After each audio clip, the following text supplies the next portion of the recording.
Hi everyone, my name's Kathy. Welcome to my frugality channel, Skint Living UK.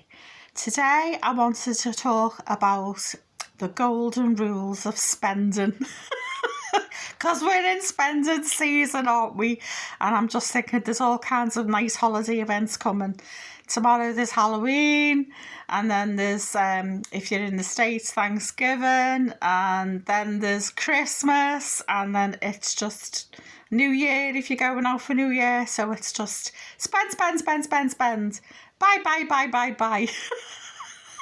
So we need to curb that a little, especially if we're living on a low income or a set budget, a set income. So I just thought I'd come up with these little golden rules of spending.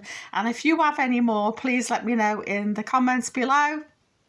I'm always interested to know because people have a wide variety of knowledge out there, and I might probably have missed a point or two. So let's get into it. Number one, when you're spending, do you need it or do you want it? Is it like, ooh, lovely Christmas decor, ooh, fantastic Halloween decor, ooh, lots of lovely tasty treats for Thanksgiving, ooh, let's get some yummy things for Christmas? If you need it, I can understand, like a coat, shoes, a bed, that's fair enough. But do you really need the latest trends, this stupid Ralph Lauren's Christmas that everyone's going on about, all the tartan and red and green, which is just basically saying a traditional Christmas, but we'll stick a Ralph Lauren label on it, and I think people are being ripped off. Oh, of course, he throws in teddy bears. Yeah. So do you really need a tartan teddy bear? Do you really need to be looking trendy? If you know you're a sucker for a trend, which I hold my hand up, I am guilty on. No, because I've got cottage core kitchen and bedroom. Guilty as charged, my lord. Try to stay away from those videos and those awful haul ones where they're buying all kinds of stuff. Oh, I only bought this for X amount. I only bought that. Or what's latest is they go around a particular shop. So like they'll go to Marks and Spencer and go, these are all the Christmas decorations they've got in Marks and Spencer. These are all the Christmas decorations they've got in the pound shop, Home Bargains. And then they go, oh, this is the things I actually bought while I was on this trip. We all know that the things that are sold today are tat. Most of it is tat. It's expensive tat at that. It's low quality, high price, as I keep saying. It's just, is it really worth the effort? And who are you trying to impress at the end of the day? Family and friends? Maybe they'll say it once or not even at all. And at the end of the day, do you even really like these people? Do you even know these people who come round? Maybe your neighbour pops in or something. Do you really know them? Do you really need to impress them? No. Just get your techies out that you had last year. You don't need to be impressing people with Ralph Lauren Christmas. If you've already got red and green stuff, there you go. You're such a trendy without even knowing it. Yeah. Or maybe just stick a beard in the middle of it. Yeah, it's Ralph Lauren. As pink pigs flying over your head. Yeah, don't be a sucker for trends. You don't really, just buy what you need, not what you want. I know it's really easy to say that, but just try and stay away from these influencers and people who have more money than sense, buying bits of tat from these shops that they don't need, but they just think, oh look, this Christmas decky's in the shape of a house. Yeah. What's Christmassy about a house? Nothing. Not really, is it? What's Christmassy about a teddy bear? Nothing. Right. Number 2. Before buying, think to yourself, the thing that I need to replace or buy, can I repair what I've got or upcycle? I've bought this second-hand bedside cabinet. It's probably made in the 1930s. So it was 90 years odd years old anyway. And would I go out and buy a new one? Would I buy the latest trendy one with all the little scallopy trims and doodads on?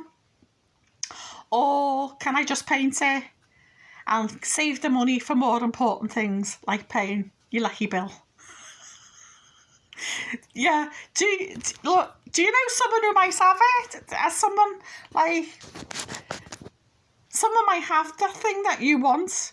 If you can't repair it, if you don't know if you like your dad, your uncle, your brother, or your sister, your cousin can't fix it, there's always shops, isn't it, that do it, like phone repairs. So if you cracked, my son did this last month, he dropped his phone, the screen got cracked, so he went to a shop and got a new screen rather than buying a whole new phone. Okay, it's expensive to do that, but still cheaper than a new phone, isn't it? Yeah? So try and repair it. And if you can't repair it and after you fiddle with it, at least you've had a go. And you've not lost anything because it needs repairing anyway. Number 3. Oh, hold on. I'm reading from your list and it's scrolling too quick. Right, so if you do decide to glam up an item, recycle it, upcycle it, reuse it, whatever phrase you want to call it. Have you got stuff in the house that you can make it look pretty with? Like this, I know boring, go back to this bedside, but the paint that I'm using is a bit of paint that was left in the bottom of the pot, so it's not cost me anything.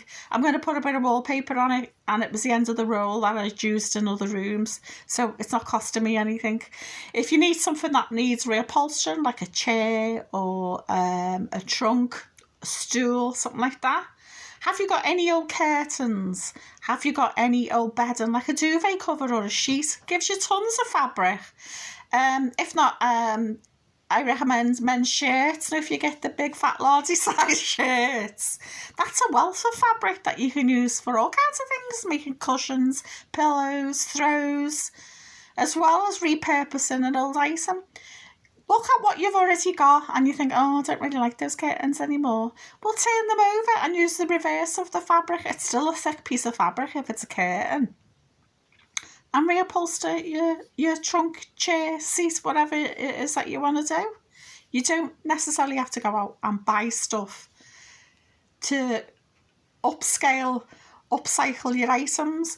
Because when you're buying something new, it's money that you're losing, isn't it? Whereas if you're just reusing items that you already have, it's literally like money in the bank. If you can't upcycle it, why don't you ask family, friends, neighbours if they've got it? So like, say you need a bedside cabinet and you say, has anyone got this thing? They might have a spare one knocking about in the spare bedroom, in the loft, in the garage. Or if all else fails, check online, see if anyone's got any on FreeCycle. There's free stuff on Gumtree, Facebook. I'm sure there's a wealth of other places that you can get free stuff for. My charity shop often puts stuff on the pavement in front of the shop with a bit of paper and sell the same stuff on it, saying free. And you can take it away. I got a stool off them last year, it's still sitting there. And it was free. So always check that out first. Number 4, is it actually worth buying? Do you need to spend £1,000 on a new phone? Do you need to spend £200 on a glamorous pair of shoes? As I said before, today's stuff, the quality's gone down. The toilet, corporate greed is running amok. They've sunk to new low depths, subterranean, so they can maximise their profits. They're only interested in keeping the shareholders happy. They're not interested in you. You're just the patsy that buys it. So look at it and you think to yourself, is it worth it? Or if you're going the cheaper end of the market, is this just a temporary fix? Is it really worth buying to tide you over? There's the old adage, isn't it? Buy cheap, buy twice. I did that a couple of times when the kids needed shoes at school and they were trashed and it was ages till payday. It was the middle of the month and I bought cheapy shoes. They just about got to the end of the month because little boys being little boys, they're just rough on the shoes.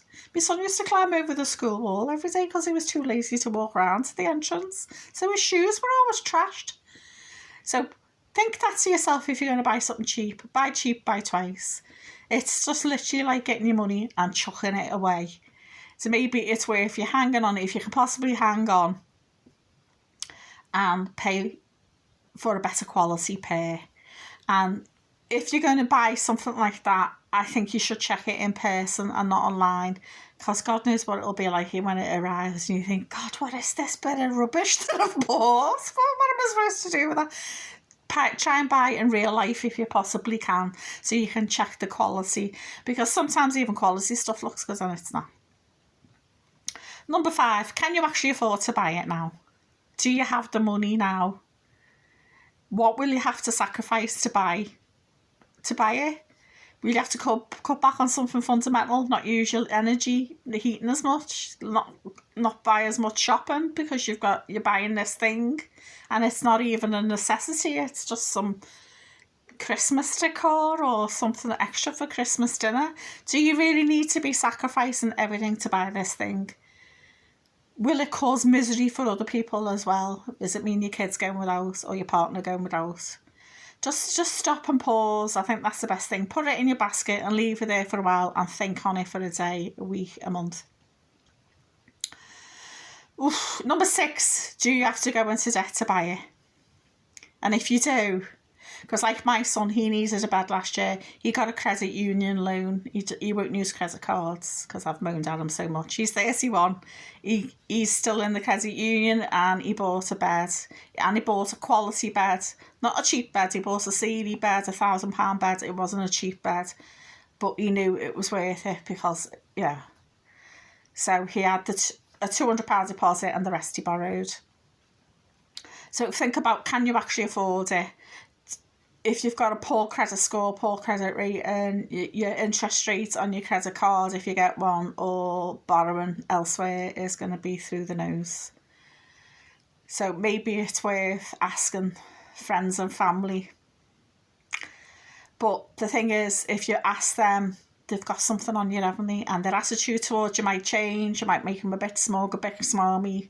Look down, that it changes the power dynamic between you. So again, you really need to think about it before you ask them.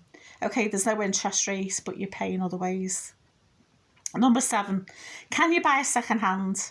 Just because it's used, it doesn't mean it's rubbish. I don't mean